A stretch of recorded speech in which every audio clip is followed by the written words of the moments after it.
Hey, what's up guys? So in this video, we will see how to add Google Wallet to lock screen on the Samsung Galaxy A26. Now to do that, first of all, just open the Play Store and in the search bar, just search this and install this app. Then tap on open. Now just give this app this permission. Now once you have done that, now to add Google Wallet to your lock screen, just open the lock screen on your smartphone and tap and hold on the lock screen. Now just enter your lock screen PIN. Now just select any one of these shortcuts which you want to replace it with the Google Wallet. Now I will select the flash shortcut. Now just scroll down and select Google Wallet. Just like that. Now just select done.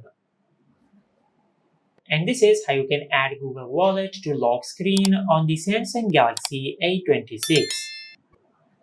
If you found this video helpful, please like the video and subscribe to our channel and hit the bell icon to get notified when we upload a new video.